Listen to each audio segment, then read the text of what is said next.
We've been making our own compost and using it in our gardens here in Magnolia Bend for a couple of years now. And one thing I've noticed is that the stuff you put in it decays at very different rates depending on what it is. In this video, I want to talk a little bit about why that is, some of the science behind it, and how it affects the way we apply the compost to our gardens. Specifically, I want to answer the question of, do we need to sift the compost before we use it? We're going to answer that question and more in this video, so stay tuned, it's coming up.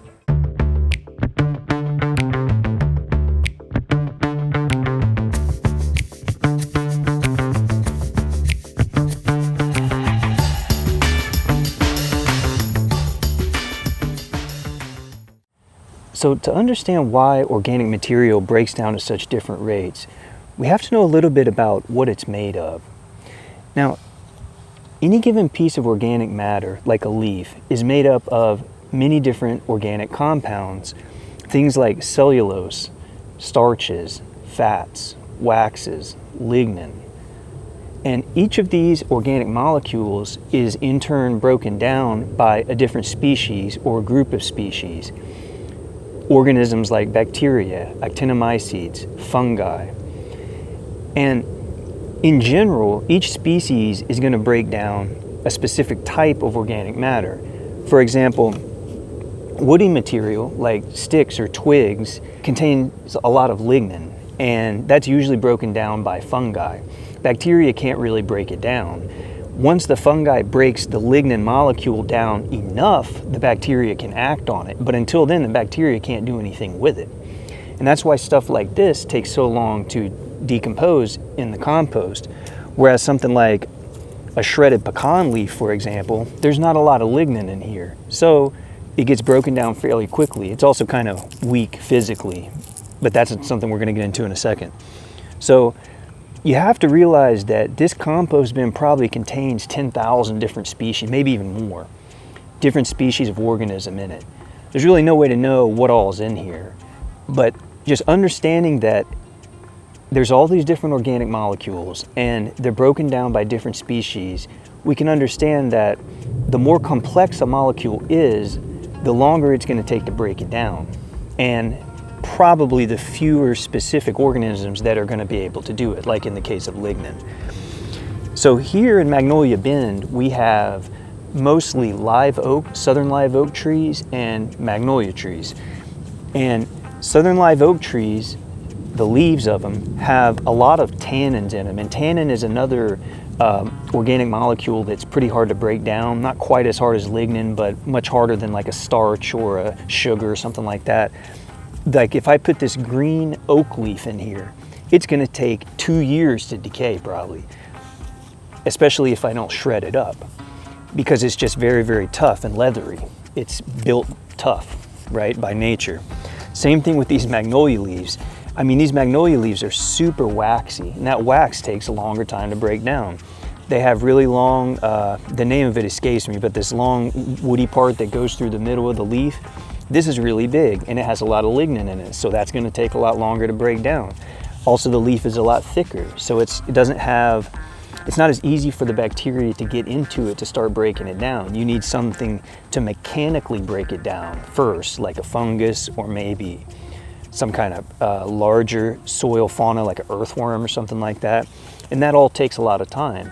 So you can see that depending on what exactly you put in here, it's going to break down at different times. I mean, that's kind of obvious to anybody that's done any composting, but it's interesting to understand that it has to do with the physical properties of the material, but also the chemical bonds. What is actually holding these atoms together? How are they arranged? Some bonds are easier to break than others, and the way bacteria especially break stuff down is through enzymes, and they excrete specific enzymes to break material down, but each of those enzymes is only breaking certain chemical bonds. They're kind of specialized, you know, like one bacteria doesn't break down every single thing in here.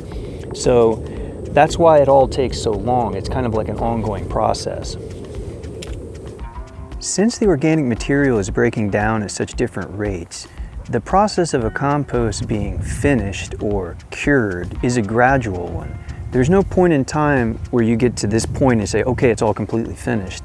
I mean, that might take 5 years to have every single little larger piece of material broken down into smaller molecules. Most gardeners are not going to want to wait 5 years to use compost. The question is, when can we use it? And can we use it when it still has all these larger pieces of leaves and maybe some small twigs or like half rotten sticks and stuff like that? Can we use it in our gardens when it's in that state? I think it depends. It depends on what you want to use it for. Let me show you. If you're putting the compost deep into the ground, like we did when we dug these additional rows out here in the southwest corner, I don't think it matters too much how broken down it is. I mean, the more the better, but it's going to continue the decomposition process inside the ground anyway.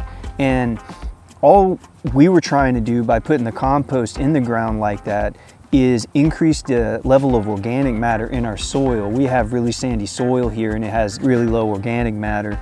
And in that case, having even larger sticks and twigs and half broken down leaves and stuff like that, I don't think it really matters, because the earthworms and everything down there, they're going to continue to break it down. And it's not really going to affect your plant roots or anything like that. So in that case, I don't think it matters. You can use half finished compost, partially finished compost, probably be perfectly fine with that. But if your goal is to use the compost in something like a seed starting mix, I don't think it's a good idea to have those big pieces of leaves and other organic matter in it. This is a wind strip tray that we used last year, and it works really good. It's like air pruning or whatever, but you can see it has all these really big pieces of leaves and stuff in it, and I found that I didn't get such great germination rates with the seed starting mix I used when it had all those big pieces of leaves and everything in it. So what I want to try this year is to sift the compost before I make the seed starting mix, sift the leaf mold, sift whatever I use in the seed starting mix, and get it really fine and small particle size. And I think we might get better germination with that, and the seedlings might grow better. Once the plants get to, 3, 4, 5 inches tall, I don't think it matters too much. You could have big pieces of leaves in there, they're not going to be bothered with it. But these little bitty seedlings, they need every advantage they can get as they're trying to push their roots through the soil. And if you got a huge piece of oak leaf or something in there, it can't push through that. Maybe that's hindering its growth. At least that's my hypothesis. So what I want to do now is let's make some seed starting mix together. I'll show you how I do it and the ratios of components that I use. We'll sift everything that we put in it and try to get the particles as fine as possible. And we'll see if that helps any with the germination and the growth of the seedlings while they're in the trays, while they're small. All right, let's start with the compost. I got these sifting pens recently. These are actually for like gold prospecting or whatever, but they should work pretty good for this. They range from 1/2 inch mesh to 1/20 inch mesh. And I'm not really sure which one to start with, but I think I'm going to start with the 1/8 inch, which is the one in the middle. Let's see how that goes for a second.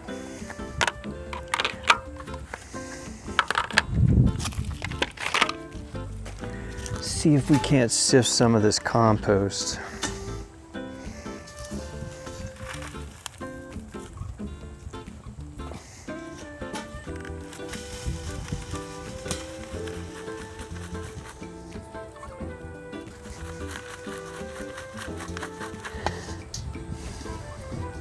Yeah, I think that's going to work good.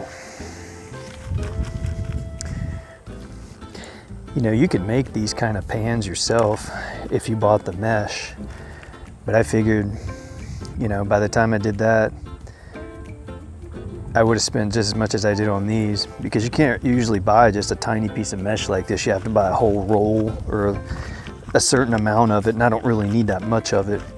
And to get 5 sizes would be a little cost prohibitive just to make a couple of them. If you wanted to make a whole bunch of them, it might make sense.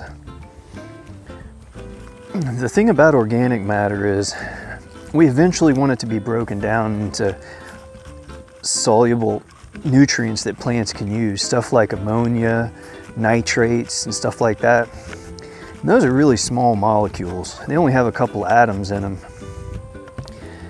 So the finer you can sieve it, I figure the better. just in terms of nutrients. Now compost does other stuff like building soil aggregate and improving tilth and, you know, all that kind of stuff, but just in terms of nutrients, we want the really small molecules, because plants can't use these big giant pieces of leaves and stuff. They just can't do anything with that. They got to wait for the microbes and the fungi to break it down and eat it and then die in a lot of cases. And then the stuff inside the bacteria gets released into the soil. And then plants can use it finally after all that. So the finer we can make this, the better. I think if I was doing this for planting a seed bed, like out in the garden, I would probably use the one up from this, which I think is 1/4 inch mesh, because this is really, really fine, which is going to be great for those seedling trays, which are really small. But for an actual row, this would take a while to make it this fine. So I think I'd probably use one level up and let it have a little bit higher, a little bit larger particulate matter in it, just to save time. But for these seedling trays, I really want to get this stuff as fine as possible, at least for this experiment.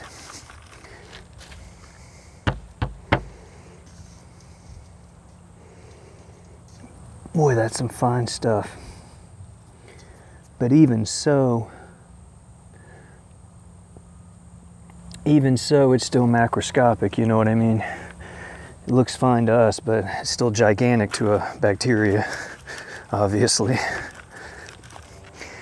You know, I've been chopping these leaves up with the mower as fine as I can before I put them in here. Because like I said, those oak leaves especially and the magnolias, they really got to be chopped up if you want to have any chance of composting them in a reasonable amount of time. But even chopping them up, you can see there's still big pieces in here, big pieces of sticks, and who knows what else, what other kind of organic material there is in here. The mower can only do so much. That's why I think sifting it's going to be key for some of these compost applications. That stuff is really fine. Really nice. Seeds will have no problem pushing through that.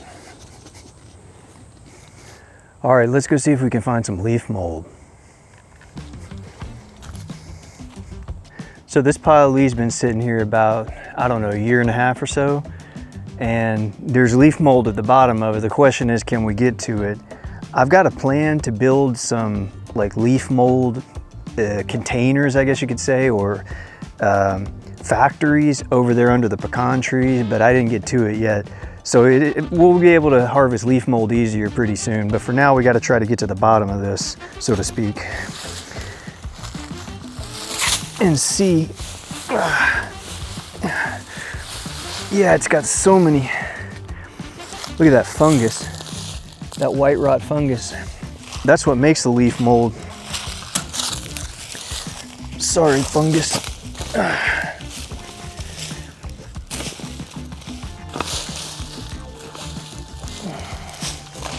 Now the question is, can we get any leaf mold out of this? Let's find out.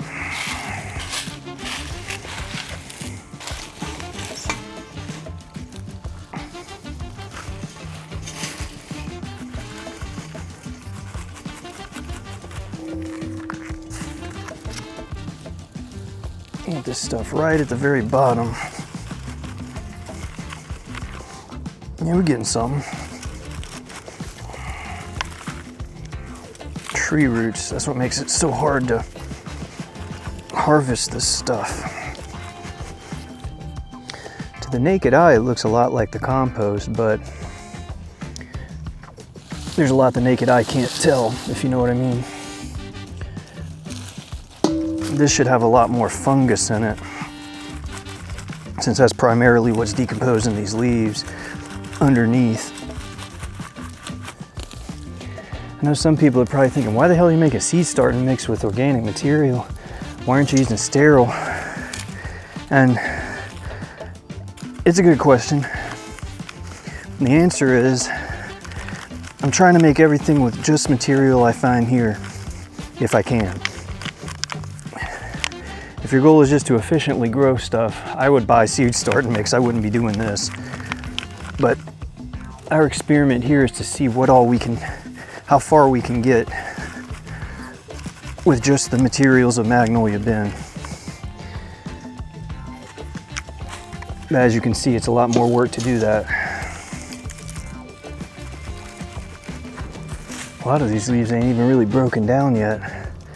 So I was saying about those oak leaves, they take literally years if you just put them in a pile and let them sit there. It'll be years before they're broken down. You got that kind of time.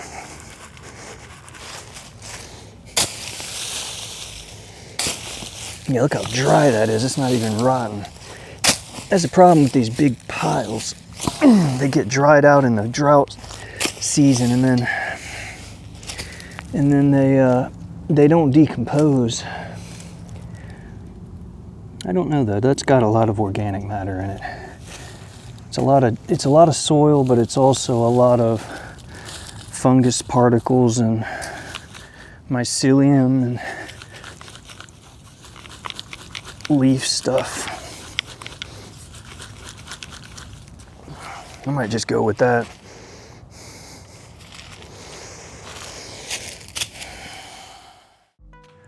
Okay, we got the compost sifted. We got the leaf mold sifted. The leaf mold, it's not bad. It's probably like half leaf mold, half soil that was under the leaves, but that's okay. I'm gonna have to build those better leaf mold creation stations later because those oak leaves just take forever to decompose if they're left in a big pile like that.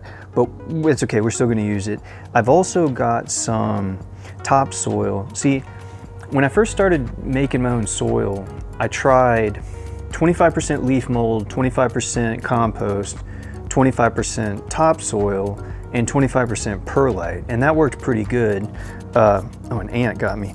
That worked pretty good, but I don't want to have to keep buying perlite or vermiculite or peat moss or anything like that. I'm trying to make it all myself.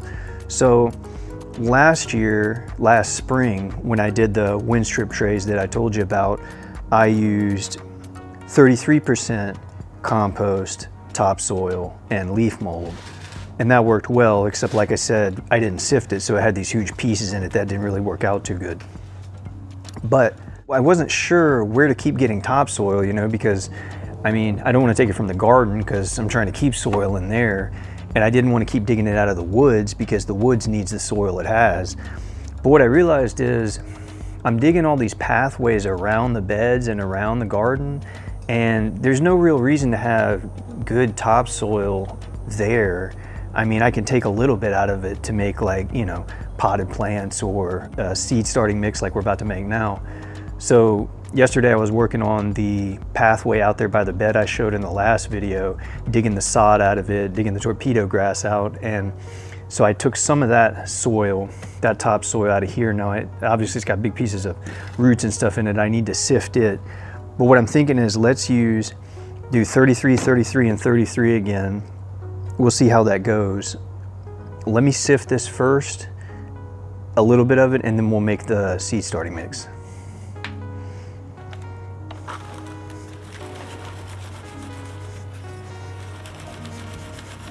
Like I said, our soil is really sandy, so when you think about it, the whole point of using vermiculite or perlite, the main point is to reduce compaction and kind of fluff out the soil a little bit.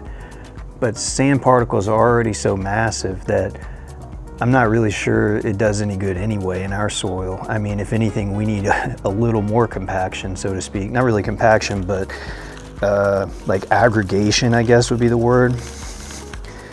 If you had a heavy clay soil, you couldn't do this. You couldn't use heavy clay for a seed starting mix, I wouldn't think. I mean, I've never tried it, but just based on its properties, I kind of doubt it. But this sand, you know, a lot of people put sand in their potting plant mix for the same reason they use people use vermiculite. Sand particles are really, really huge, and they can improve drainage a lot if that's something you're looking for. That's why I don't really think it's a problem to use it in our seed starting mix, at least as far as the mechanical properties. It has very low fertility. I mean, that's the downside of it. But that's why we're using compost and leaf mold. And also we'll fertilize the seedlings once they get a certain size anyway. Seems like if you tap it every once in a while, it kind of frees up some of that stuck stuff on there. We're gonna wash it out good after we're done anyway. Try to take care of these so we can use them for a while. See, there's quite a difference in color between this straight topsoil and the leaf mold. Even though the texture looks almost identical, but the color is a lot different. And I think that's because of the leaf mold organics. Although it could just be a difference in moisture content. It's kind of hard to tell sometimes with soil when it's wet versus dry. It looks a lot different. All right, that might be enough to start with. Let's see. I'm gonna mix it in here, so let me dump this out there. Let's see if I can dump this in here.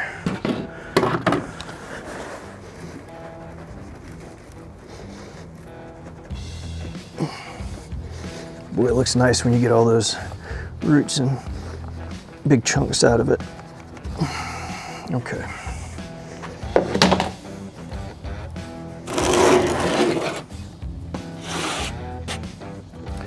All right, now.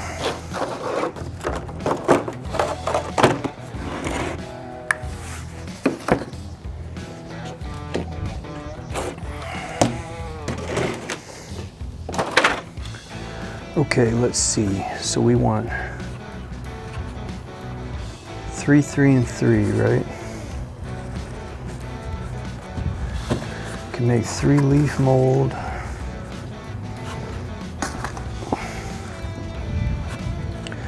Three compost.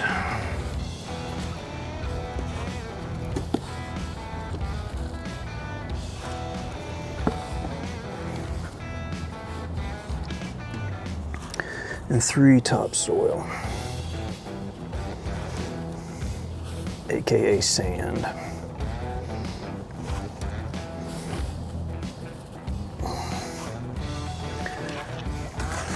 Do it one more time. All right, let's mix that up and see what we got. Oh, this stuff feels a million times better than it did last year. Now that it's sifted, just really soft and fluffy. It's probably a little heavier than you'd want from a seed starting mix. Partly that's because we didn't really get to make the leaf mold like we wanted to. Like I said, we're gonna fix that for next year, but I think it'll be okay. If anything, maybe, trying to decide if I want to add, I might add 1 more compost. So that'd be 2 more composts, just to kind of fluff it up a little bit. Reduce its bulk weight. Yeah, okay. So we ended up going 4 composts to 3 of the other, but that's okay. Damn, ants. I mean, even if you buy seed start and mix at the store, I found you got to sift it anyway because it has all these big ass chunks of wood and probably pallets and all kind of stuff. Who knows what's in some of that stuff you buy at the store. And you got to sift it anyway, so sifting might be a way of life for some of this. That's feeling pretty good. Yeah, good consistency too. Let's put it in our seed starting tray here.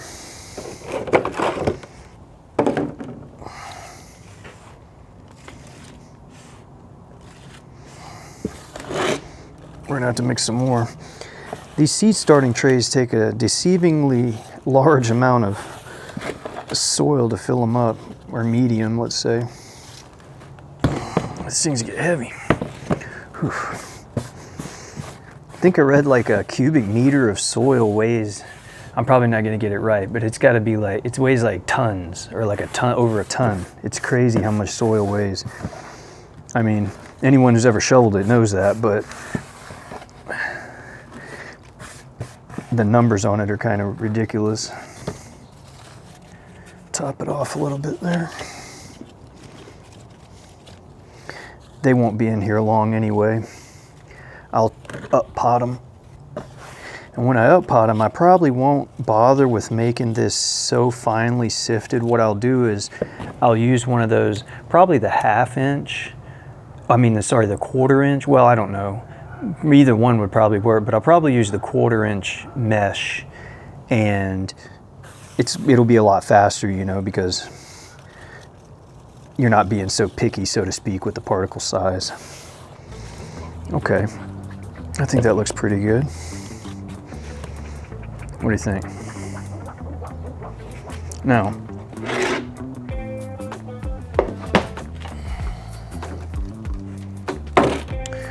we need to plant something in it. I'm gonna go get some seeds. I'll be right back. Now, I haven't really decided what I want to plant first. I guess I should have planned that earlier, but we can figure it out together. I know I want to plant some tomatoes. That kind we grew last year, large red tomato.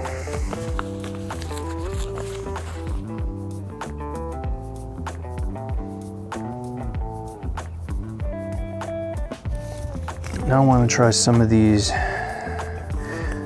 Actually, you know what? I need to make a thing before we forget what the heck we're doing here. A label.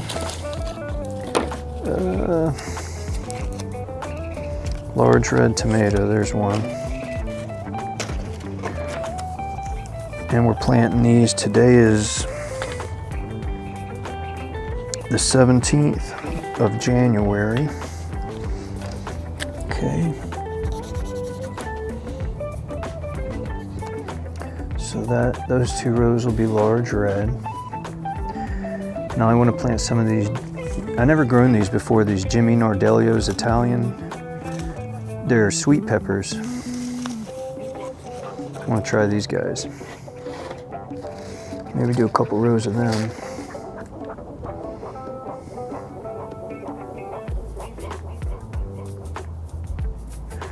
What else do we want to grow? Some jalapenos? No, some habaneros. Where are they at? Watermelon. There it is, cayenne long. I guess it was cayenne pepper, not habanero, but this is the one I was looking for. Heirloom from 1827. These things are good.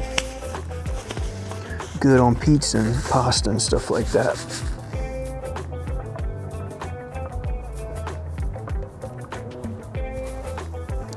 Cucumbers and stuff, I found it's better just to direct sow those. They don't transplant so great in my experience.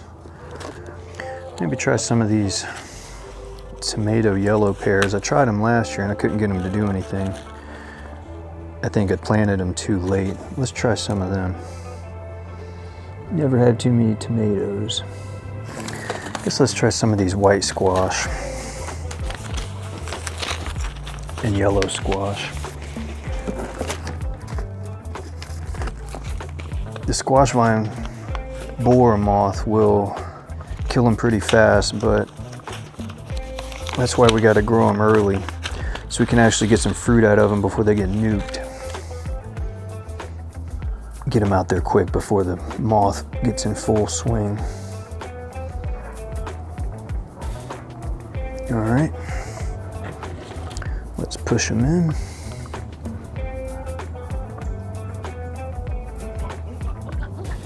Man, the soil is just so much nicer after sifting it. It's definitely worth it to do that, especially for these seed starting trays.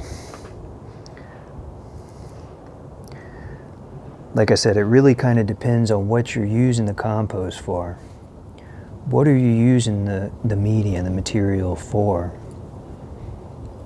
Will determine what you need to do to it. But for this, I can definitely tell sifting is the way to go. All right, let's water them in and then we'll put them under the lights.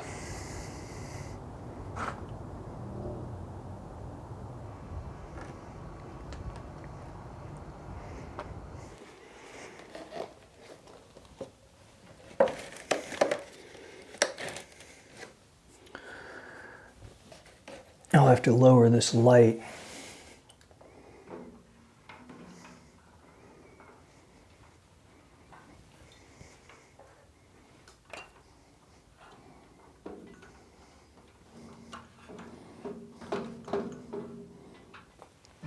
Okay. So yeah, I think the answer to the question of whether we should sift the compost is a resounding yes. If you're going to use it for seed starting, if you're going to use it for any kind of seed bed, even on top of a garden row where you're going to plant seeds, I would sift it, even though it takes a long time. We could experiment later with the size of the mesh. We used 1/8 inch mesh for that.